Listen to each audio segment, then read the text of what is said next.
Hello, everybody. Welcome to another episode of the Thriving Adoptees podcast. So today I'm delighted to be joined by a lovely lady. You're in for a real treat. I say that a lot. And I say this a lot because it's true, right? We only have people with huge hearts on the show. So Laurie, welcome to the show. Looking forward to spending the next hour or so with you. Hi, Simon. It's wonderful to be here. Thanks for having me. Yeah.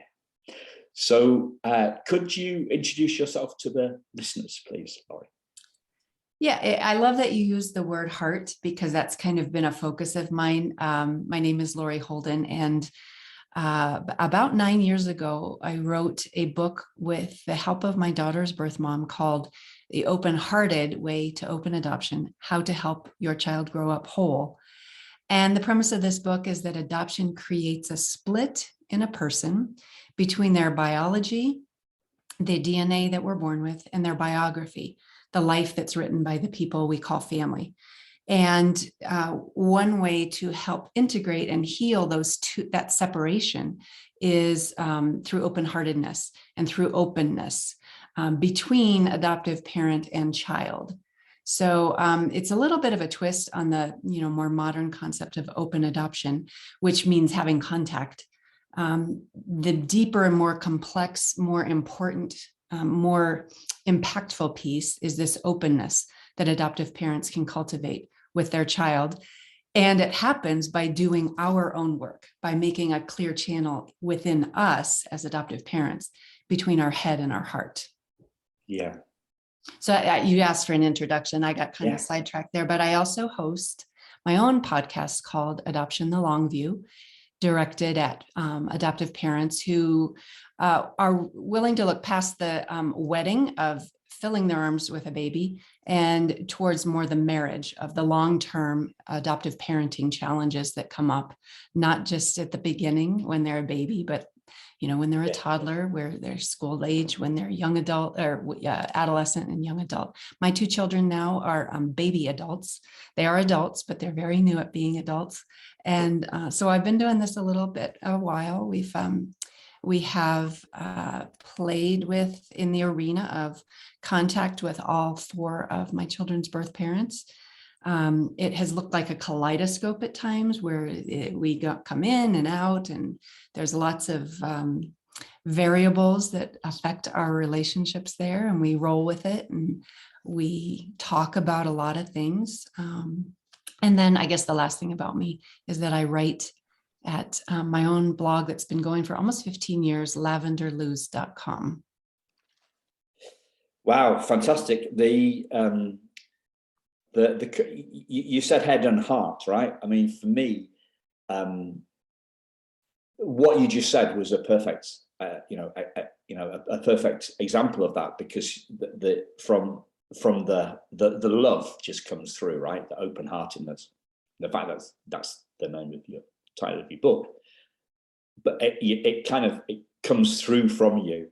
But from the head point of view, you've also got that precision. The precision in your language, which is what we're really after, isn't it? It's that when we're trying to communicate something in a book, on a podcast, it's all about coming from the heart with clear. So I'm struggling now. I'm talking about clarity of communication. I'm and ahhing. Okay, so I'm on the learning curve here too. I'm on the learning curve here to clarity. I also think that some people, I hear this in adoption circles. There's so much obsession with psychology and trauma, and people say, well, love isn't enough, and I often think, well, it may not be enough. I'm not sure whether I actually believe that or not. If it's not enough, it's got to be the place that we start from. I remember I got my adoption file about 6 years ago. So this is the file from the council. So it's here in the UK, Adoption is largely a public sector phenomenon. And my mum wrote a letter. My adoptive mum, my mum wrote a letter to the agency like 3 days after they collected me from that agency, and they said, "We love Simon very much." And so they'd obviously fallen in love pretty quick, because this is like 3 days after the event. So if love isn't enough, it's got to be the right place to start. And I feel that the love angle of this, and what you're writing about, the open-heartedness nature of this, is sometimes kind of crowded out by the more psychological approach that seems to be the narrative for me in the adoption world. But that's just how it seems to me. Does that ring true for you? Yeah, I think being human is a lifelong process of bringing together opposites. We deal with dichotomies and polarities all the time. And in adoption, that is just even enhanced. And I talk a lot about the shift that adoption practice and policies made toward the end of the 20th century, from this either or, you can only have one family. So we're going to tuck the first family away, put them behind a wall. You'll never find them because you can only have your current family. That's what we were kind of saying to adoptees, to adoptive parents, to birth parents. And we shifted, we're still making this shift. We've made it in policies in some places to allow the adoptee to have both their first family and their second family. And not only legally, but in their hearts. It's okay to wonder about your first family. It doesn't mean you love your second family any less. So that's one of them, shifting from an either or to a both and. But I think we do this in so many other ways. Adoption has tragedy in it and trauma, but it also has gain and love. And we can feel really sad about something at the same time we're feeling grateful for the same thing.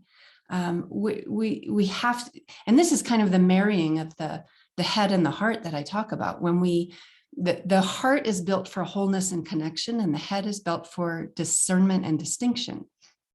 And we need both of those to build our healthy boundaries, because we are all both an individual and we are part of a group. Maybe that's just a family or a wider community. So how do we discern those boundaries? How do we love fully, starting with ourselves, and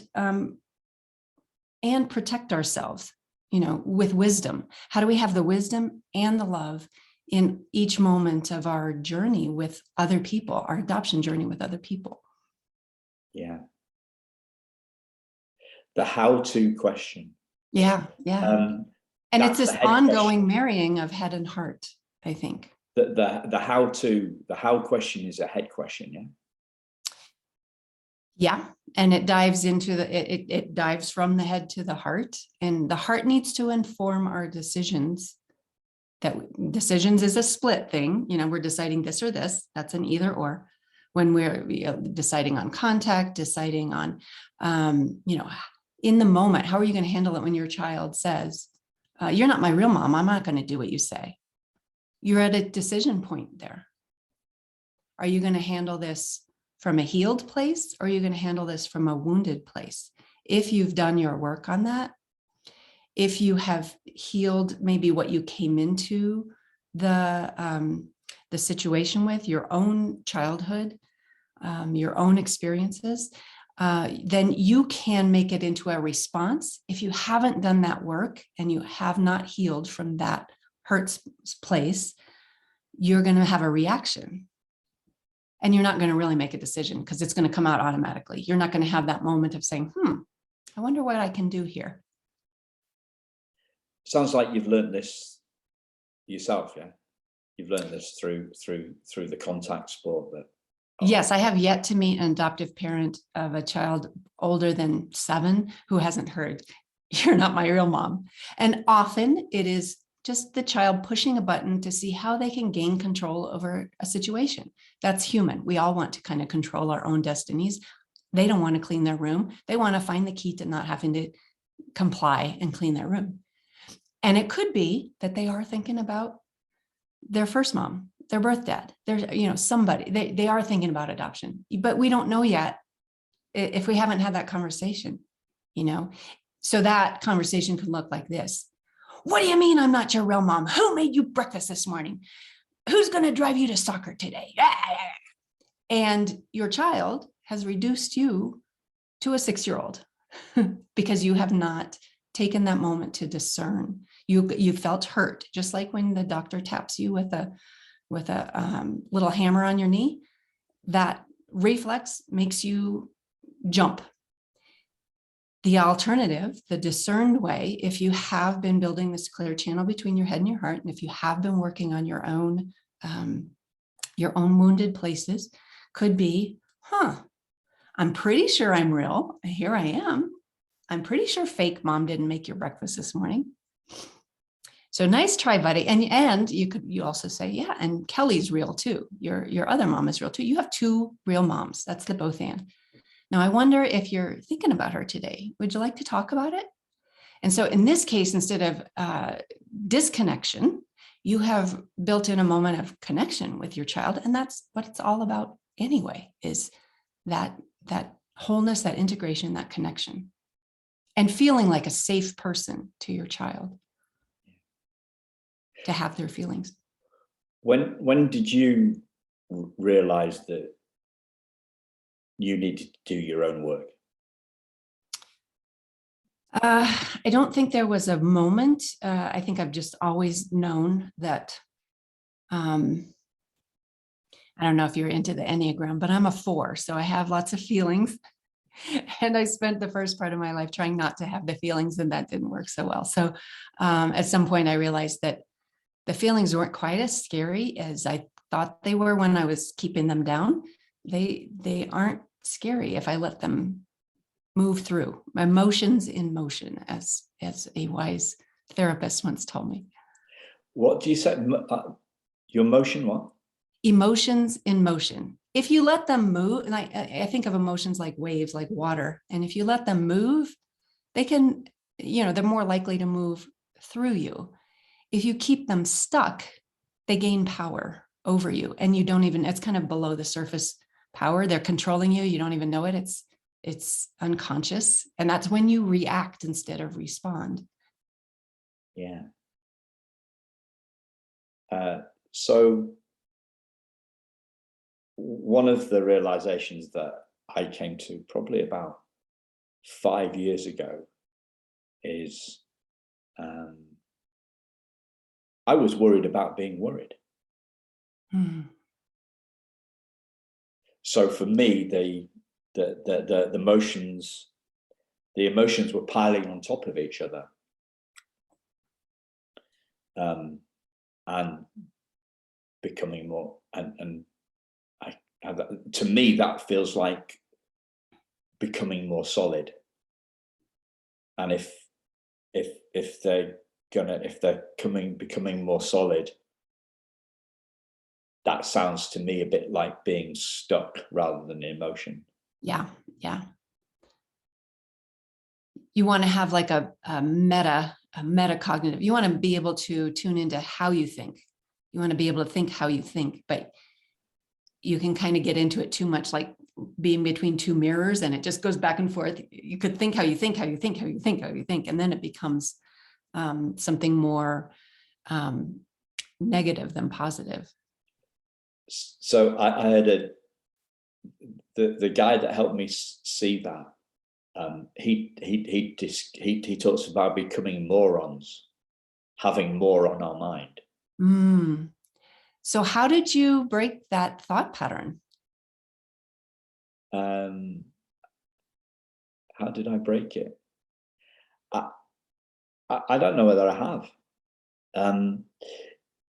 you said something about dichotomies earlier on, and a coach of mine who I used to speak to a lot. I mean, I say coach.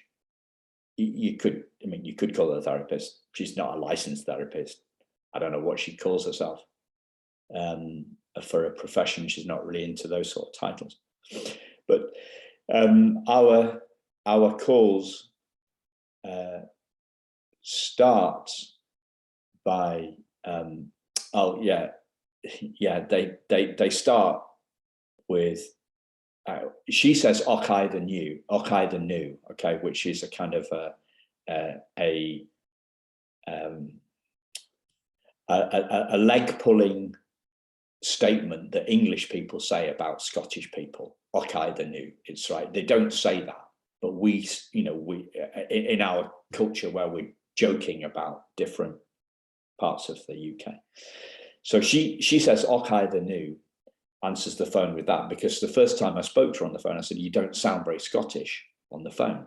So she, and then I repeat back in I say "Hey up lass," which is a kind of a Yorkshire greeting, but again very hammed up, very not real world, And then she says, how have you been?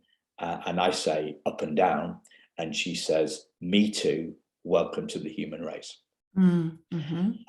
Because if we are, and the connection with that is that if we're okay with not being okay, if we're okay with not feeling okay, we're always okay. If we're not okay with feeling okay, we're always okay.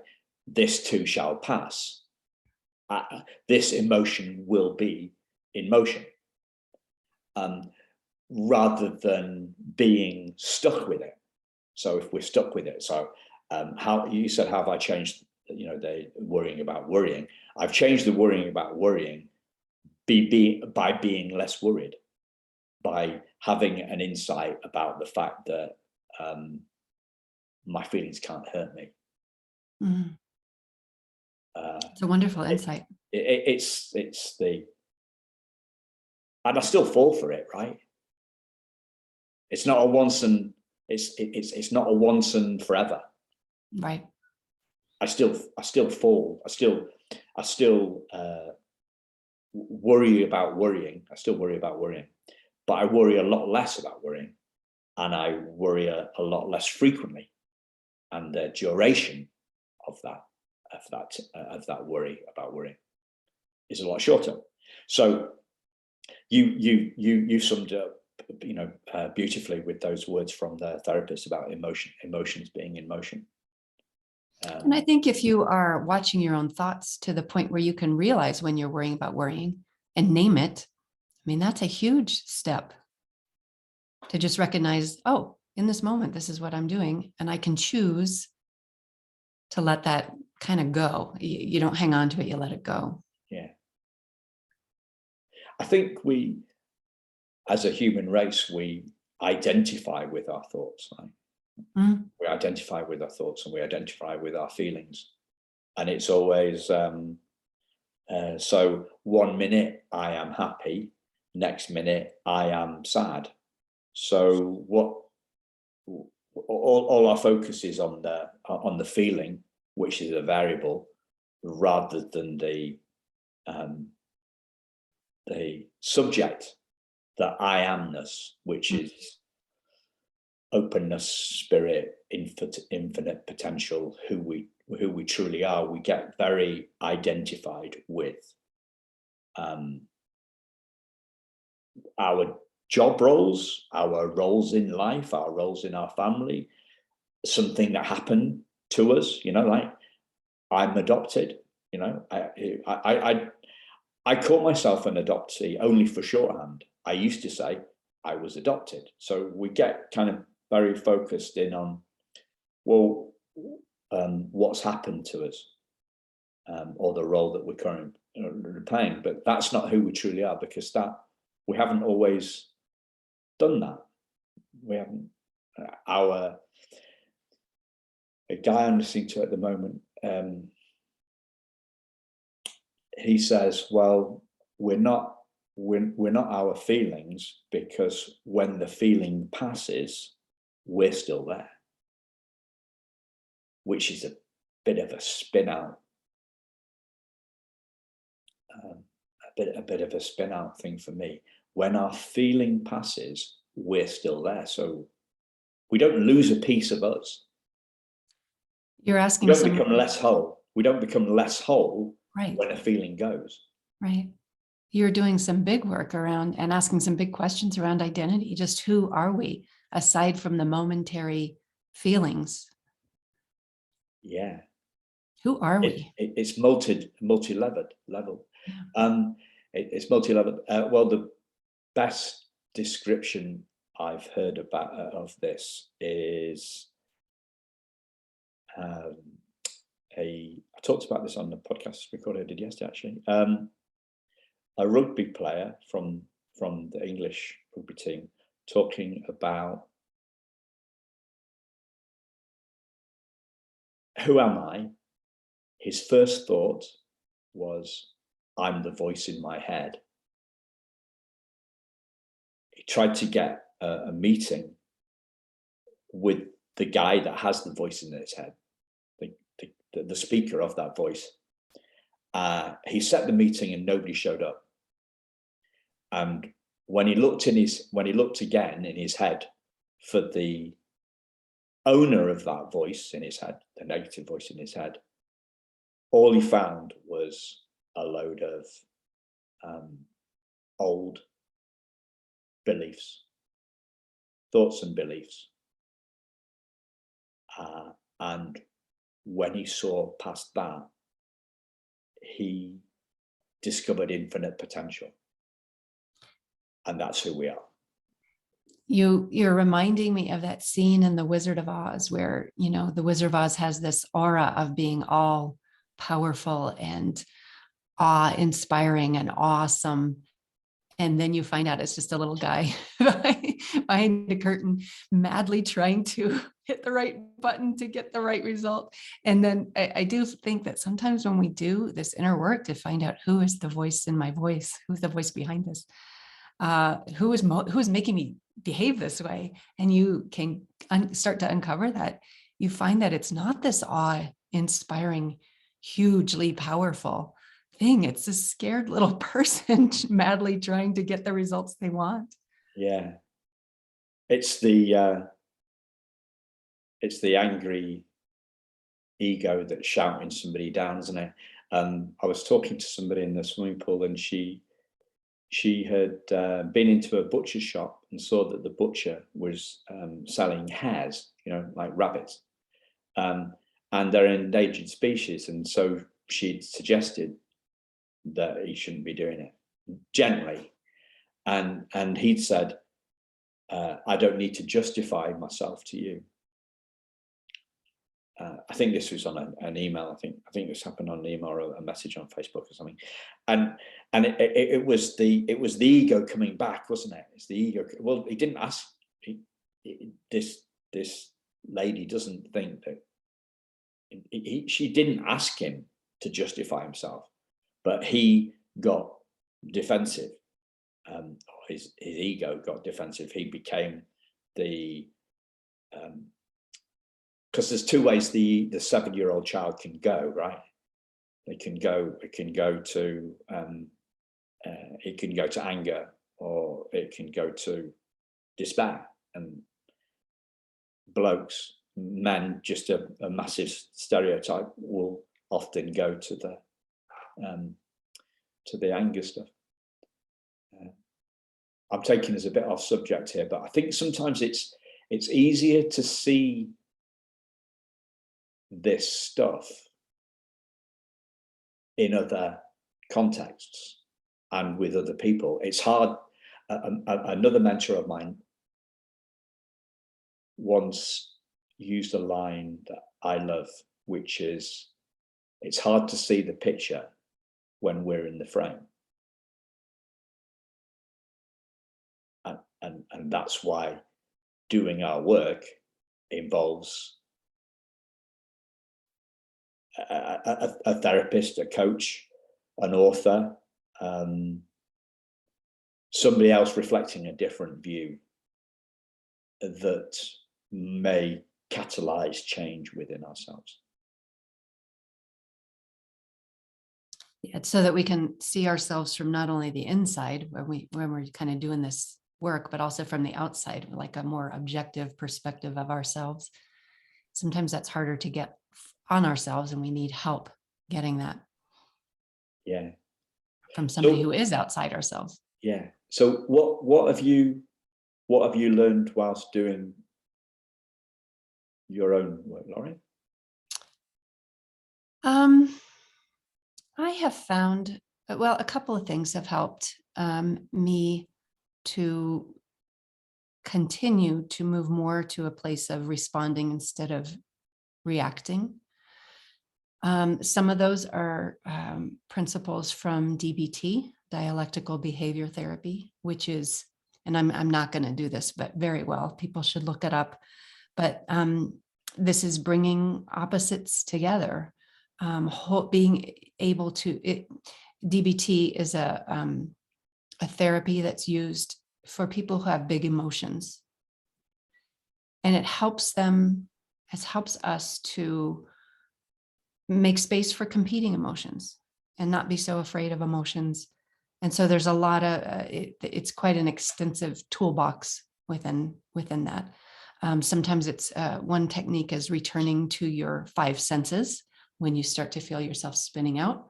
Ground yourself by figuring out how your feet feel in your shoes, naming a few things that you see, naming a few things that you hear, just kind of bringing everything back to your body when your mind is spinning out. And so that's an example.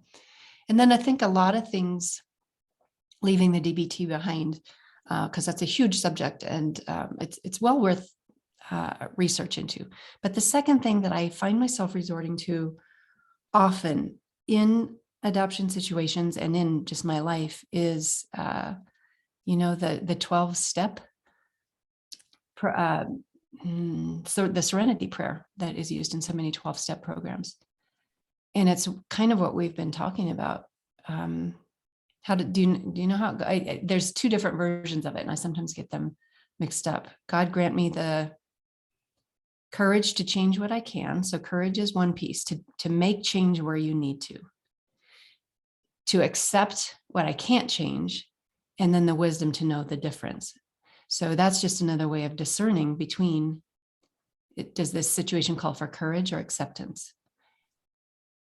So is that happening for you in a in the gap between stimulus and response, between some, a comment and a comment from a child from a place of hurt who's testing boundaries, and how you respond? Is that what's when I'm at the top of my game? Yeah, I don't always make it to that discernment place, but trying to wedge in that moment of deciding what you're going to say, how the stance you're going to take, the approach you're going to pursue, the action you're going to take. When I can make a moment to decide, it just turns out so much more beautifully than if I'm just on that autopilot tapping my knee reflex. But I don't do it well all the time. No, me neither. But I'm experiencing this now, even on my parenting journey. One of my children has started her own life, and she's on her own, and letting go of that is a journey for me to, even now, 20 years into parenting, figuring out how do I accept. The time for me to make change with her is dwindling, and now it's more about the accepting. And how do I do that on an ongoing basis? And how do I breathe through it? How do I wish her well? How do I be there for her when she does need me? All of those things. It's a new stage of parenting for me. Yeah. Underneath the strategies, there seems to be a lot of depth to where you're coming from. Do you get what I mean by that? Say some more. So the how-tos, right? We're all looking for the how-tos. Our heads are. Our heads are definitely looking for that, for the how-tos. But from our I'm trying to go for your dichotomies there, or non-duality, non-contrast. There's a depth that you're coming from to me, which is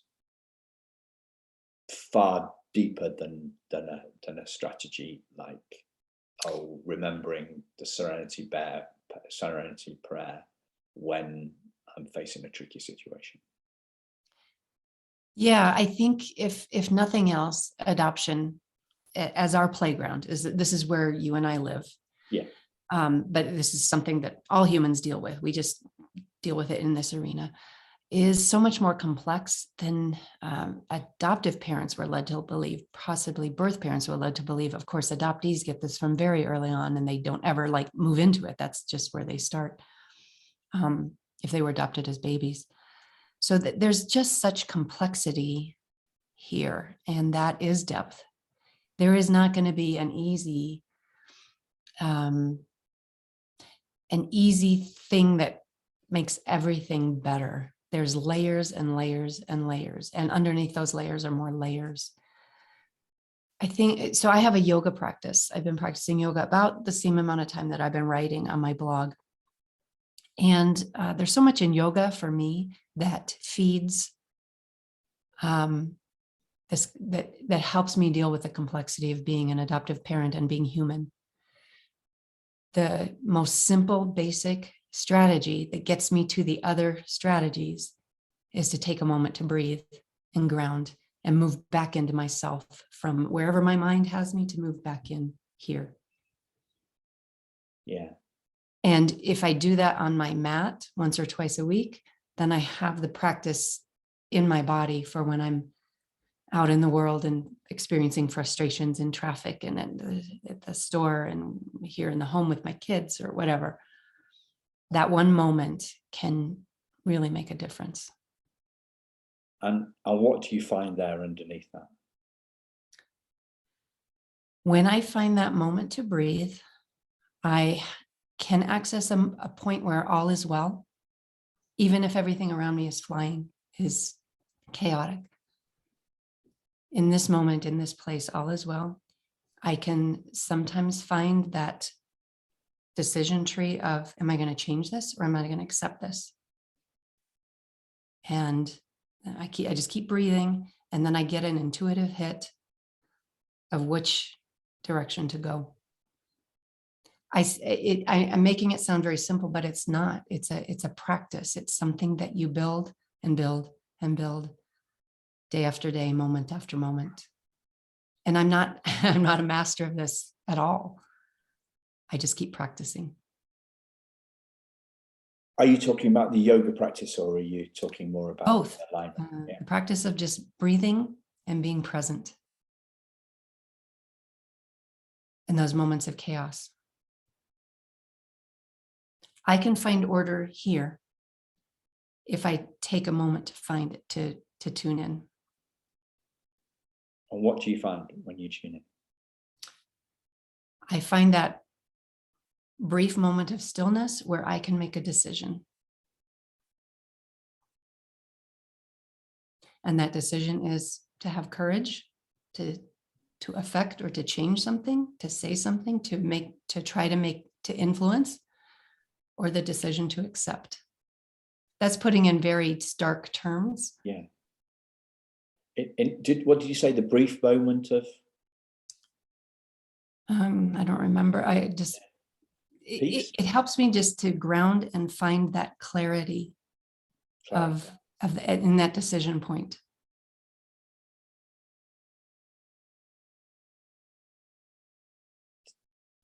Have you ever thought that clarity is who you are?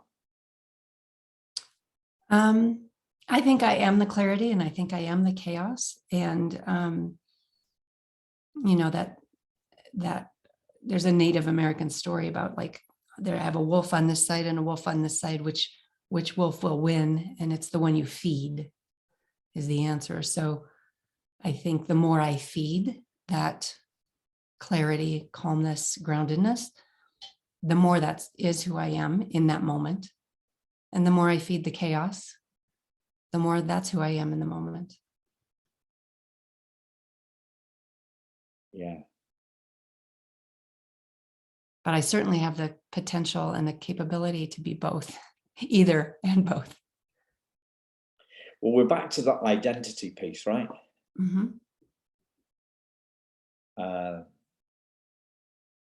So have you heard of, have you read, did we talk about this last time, Don Miguel Ruiz? We talked about him. He is the 4 questions. What is that? Yeah, something like that. Yeah. He's got a few books.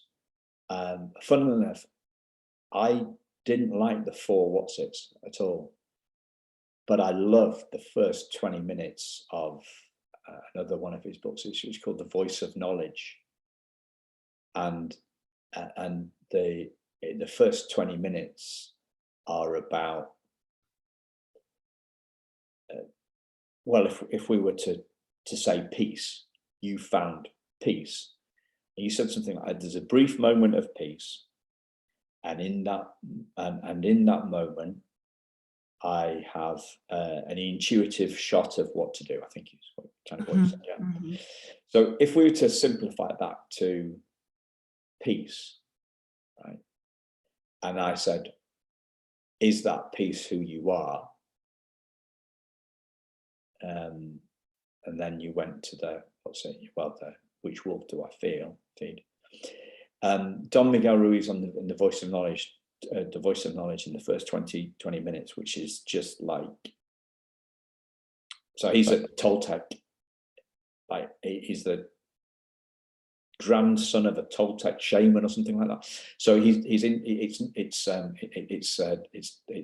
Toltec, it's Mexican rather than Native American Indian.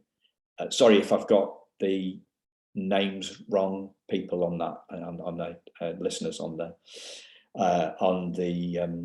correct PC terms to use for this. It's just ignorance. It's not badness. He talks about the unconditioned soul, which is then, and that's peace. And then the layering comes on top of that. So the conditioning, i.e., the rubbish we pick up from the world around us, the cultural conditioning that we all pick up, whether we're adopted or not, just like the whole thing. And so the essence of who we are is peace, using your word. And then on top of the peace are the thoughts, but we're not born with any thoughts, right? We pick up thoughts, we pick up feelings, we pick up cultural conditioning. But that isn't the essence of who we are. We're the peace that's underneath all that. And to give you another metaphor by a guy that I'm listening to at the moment, a guy called Rupert Spira, he talks about us being the screen. So on that screen, it's blank. Right? And I know some people are going to say, well, some people say that adoptive kids aren't a blank sheet of paper and stuff like that. I'm not talking about that. I'm talking about human conscious, who we truly are, our identity. Our identity as awareness, our identity as consciousness, our identity on the screen, with the screen. We're not the movie that's showing on the screen. So the movie of our moment, the movie of our day may be a horror story because we're going through hell. It may be a comedy. It may be like a family sitcom because we're having one of those days where nothing is going right, but we're laughing about it. But we're not the horror story, and we're not the sitcom with the screen sitting behind us. What if we're both? What if we are the screen and we are the movie? Well, he talks about this Rupert Spira guy talks about separating. So in the first stages of separating the movie from the screen, so going behind the movie to see the screen, and then coming back the other way to see that actually we are both. So you're spot on there. You're spot on there. Your question, but it's easier. So he describes. He explains why he goes one way and then comes back the other. He creates the dichotomy and then he collapses the dichotomy. So he describes the separation and then collapses that separation because it's just easier to kind of get your head around it that way. And we're flipping back and forth between the two, but most of us, I think, I'm speaking for myself here, actually,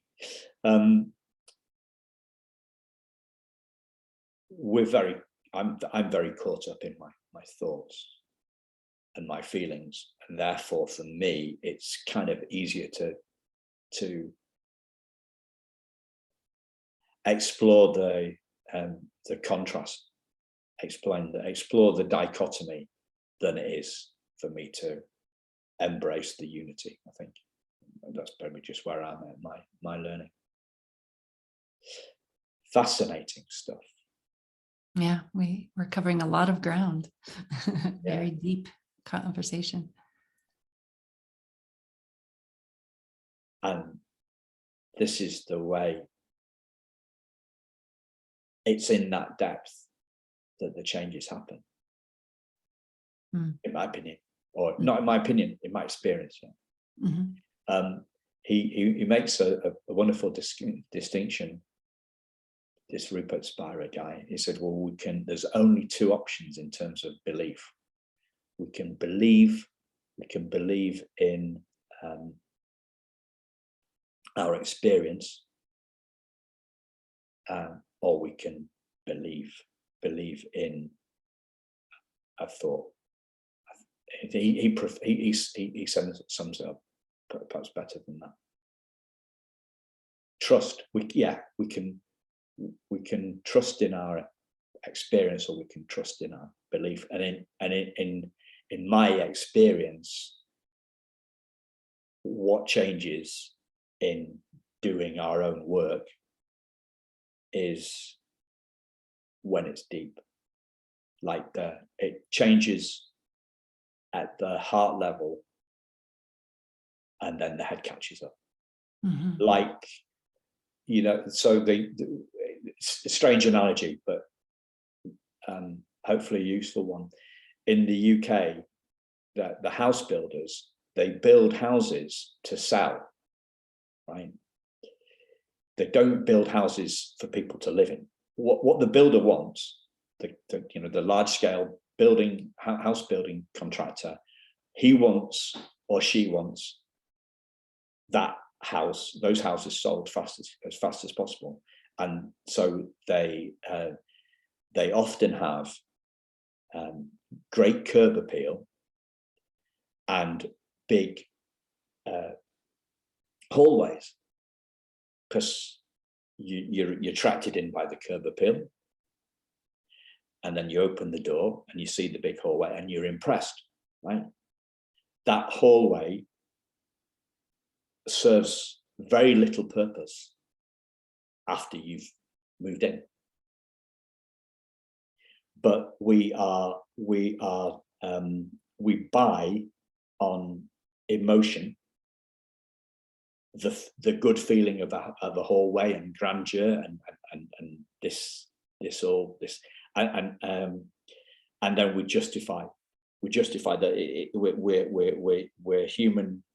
Yeah, we're driven by our emotions, and then the logic comes later. There's a metaphor I'm seeing there, which is what the impact social media has had on people, where we pay so much more attention to our curb appeal, how we look to others on Instagram or wherever we are. And that's okay. We also need to be paying attention to the internal parts of us too. Yeah. Or we'll get it just gets too lopsided. It does. And all those reality shows, all those dating shows, all those, Love Island and these shows, which are all about show, show business. It's all about the show. What we're doing on social media divides, doesn't it? Because everybody's putting their best face on and thinking, and we're comparing. What did I heard this? I heard our highlight reel. Our highlight reel, yeah.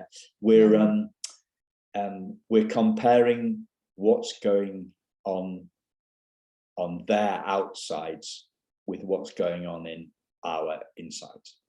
Yeah, and to use your comparison, we can't forget that this is where we live. Ourselves are meant to be lived in, not just shown, not just sold for our appeal to the outside world. Yeah. So that takes care and tending. And to do that, for me, what has worked is to build a practice around it. I need that kind of structure to remind me to do it. So yoga helps. Yeah. Everybody, there's lots of ways, and people can find the ways that work for them. Their own ways. It's finding the way that works for us in our own experience, isn't it? So you're talking about quite a holistic approach. You're taking a very holistic approach on this. So you're going head, heart, and body if you're doing yoga, I guess. Yeah. And when while I'm doing my work, maybe in a meditation or a self-reflection or something, and I find a piece of me that is ugly and detestable, and I hate her, and I can't believe I did that, and oh my God, the best way to release that is to try to love her. She was doing the best she could at the time. Have compassion for her. And the more I can do that for myself, the more set up I am to do that with other people in my life. That's a holistic approach. Can you share a little bit more on that? I think repressing or pushing away or resisting is the opposite of a holistic approach. That's trying to exclude something. But to the degree that we can bring something in, even if it's odious, and love it and include it, then it has less power. It becomes more neutralized to the degree that we can be inclusive of it instead of resistant to it. The resistance to anything gives it more power than it needs to have, even when that's parts of myself. I heard somewhere that resistance is the cause of all suffering, something like that. Don't know who said that, but yeah, and I think I've heard it as desire. You want something or you don't want something. They're both the same thing, right? yeah, And those are both the opposite of acceptance. yeah. And the other easy bumper sticker one is what we resist persists. Exactly. Yeah. So what sort of things have you embraced Um, yeah, what sort of things have you embraced rather than resisted? I will try not to cuss, but I was recently in a group meditation, and the leader asked us to feel in our bodies the last time that we were a jerk. I'll say the word jerk. And so recalling that moment, and I won't get into the specifics because I still have some shame about around that, but feeling that in my body and knowing that that's in me, and that informs how I approach other people when they're jerks to me. Anyway, going to, this was something that happened many years ago that I did that I'm ashamed of. I have a lot of shame around it.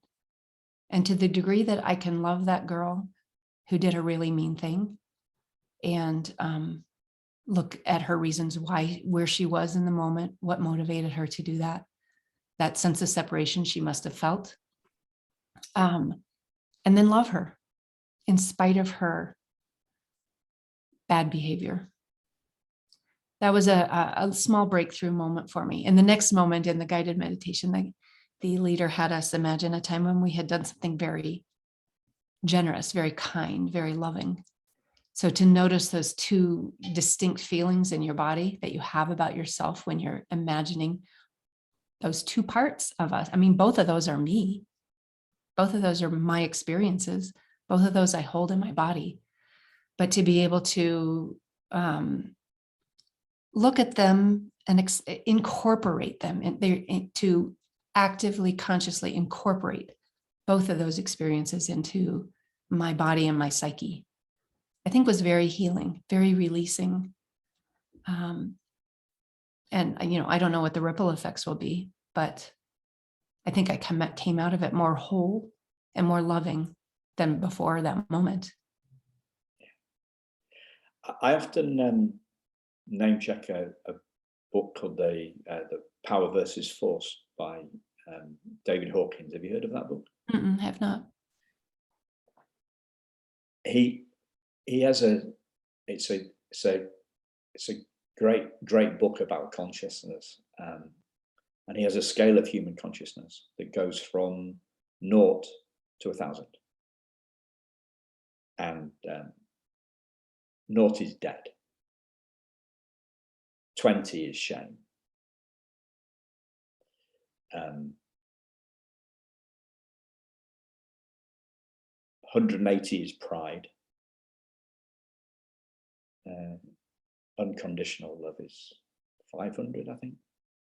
He calibrates all sorts of different things on this scale. He even calibrates the wag of a dog's tail, right? And the 180, I often mention this, the 180, the pride thing, is the score that the United States Marine Corps calibrates at, right? So you take a kid who's come from a really tough background, where there's a lot of shame, there's a lot of anger, there's a lot of violence, and they find that they escape to the route out is into the army and into the militaries. But 200 is the level. Below 200 is life detracting, and above 200 is life affirming. And so they score at 180 because, despite all that, the progress that person has made, one of their jobs, if it comes to it, is they might have to kill somebody. Yeah. But shame is 20, and so for me, how I stack this up with parenting, given that me and my wife haven't got any kids, it's like the sending to your room stuff, the naughty step, the shame. It's a killer emotion. It's a killer emotion because it's the lowest thing that this guy calibrates, other than death. And shame has been used in human communities, since there have been human communities, to get behavioral compliance. Yes. And it's unfortunate because the effect on our psyche, as you say, is so, it makes us so low. It comes from a place of separation, smallness, and the ways that we go about recovering ourselves can be really detrimental to the group. I mean, adoption is a big piece of this. All of the policies from the 20th century were based on shame and secrecy. Yeah. It was such a shame to be conceived out of wedlock that we had to protect that baby from that shame by hiding their records and pretending like the adoption hadn't happened. And the shame of becoming pregnant out of wedlock was so big that she could bring down her entire family. The family would would be willing to send her away. They would eschew their love for their daughter in order to not bring that shame on the family. This was like a mass hysteria, at least here in the US, of what people did to avoid shame. My birth mother was sent away. Mm-hmm. So I was born. I know. She was sent away just over the border from England into Wales and onto a little island, and then back to the mainland but I was born probably 30, 40 miles away from where she lived. And when she's feeling, the whole thing is about, you talked about connection, and this whole thing is about disconnection. Exactly. And the religious, the stuff, the degree to which it's embedded in some religions, and some branches of some religions. I'm not going to mention any.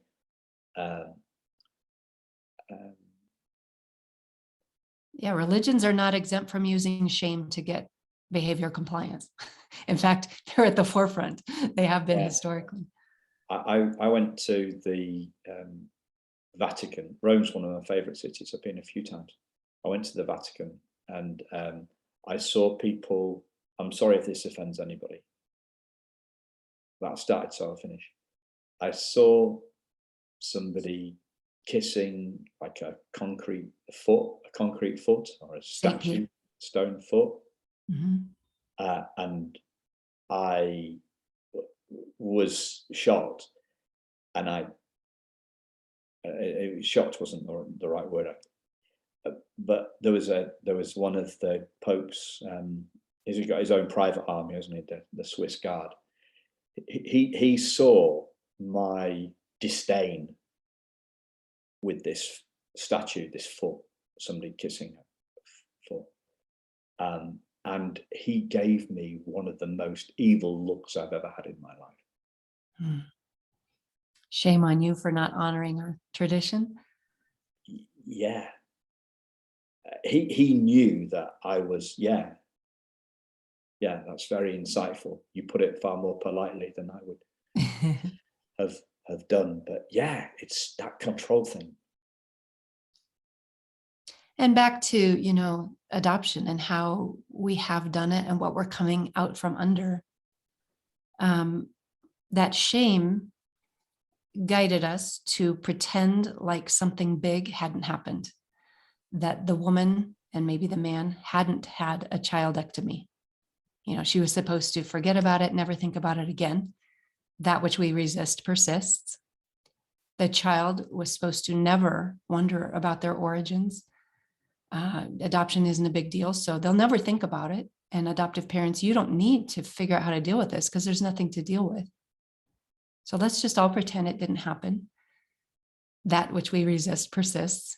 Is it any wonder that the dysfunction of a system rooted in shame and secrecy is still, arising today. We have to do it better. We have to do it without the shame, without the secrecy. We have to do it with truth and transparency. We have to do it. We have to find ways to get clarity, discernment, honesty, connection. We have to restore connection out of disconnection.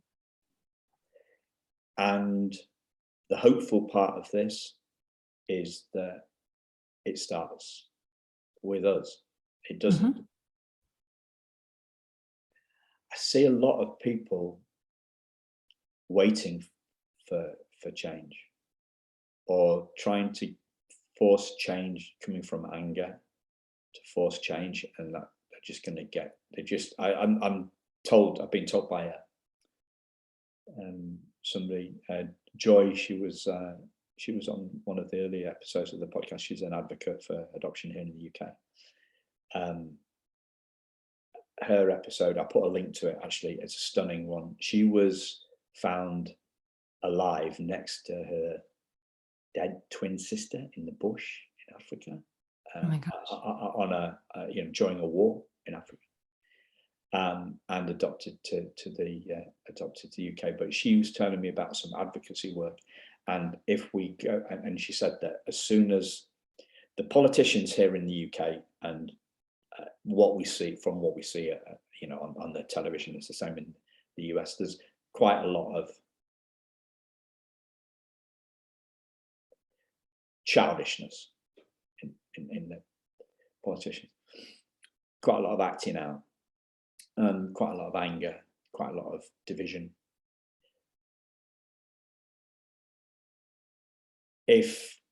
And within the Congress or within the Houses of Parliament, it's tolerated.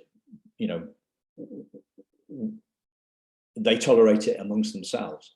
But if somebody comes in trying to advocate for change, if there's the slightest bit of anger, they just get shut down. So if you're looking to advocate, don't come from there. Don't come from anger. And most of this conversation, we've been talking all about us. This starts with us. We don't need to wait for the system to change. We need to see how it has affected people in the past, and then we need to just do the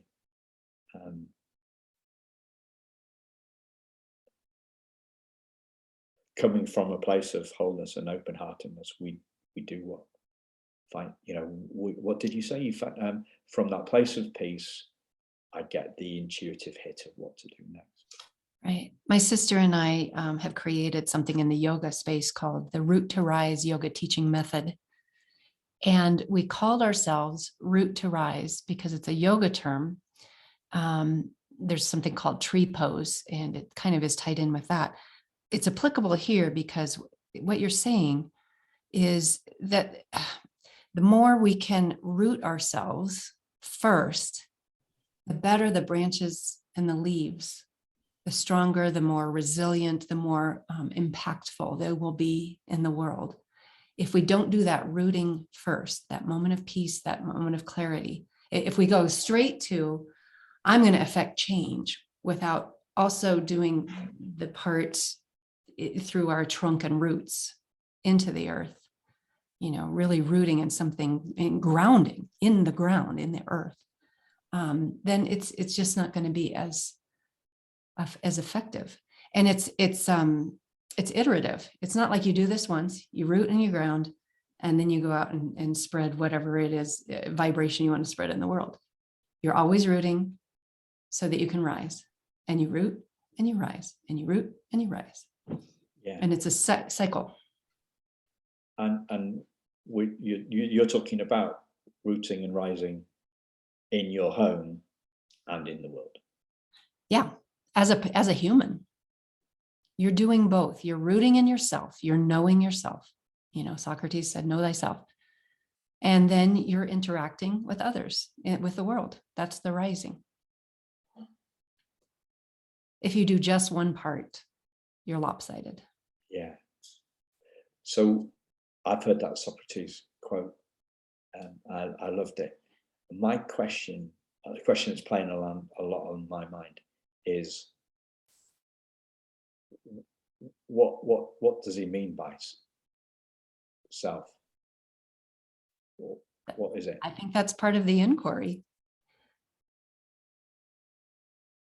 It's more about the process of knowing yourself than it is about the product of, okay, today I know who self is. It's all been revealed. Now I have a concrete picture of self. Yeah.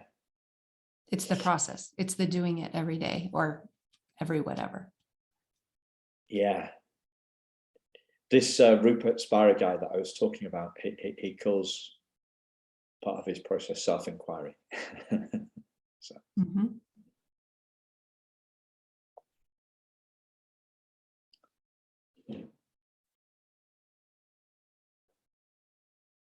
That feels like a great place to bring it in. Yeah. So check out the show notes for links to Laurie's book and her blog and her podcast. And if you're listening, if you're still listening now, you must have liked something that she said. So go out and check her out, check out her book, or check out what else she's doing. And thank you very much, Laurie.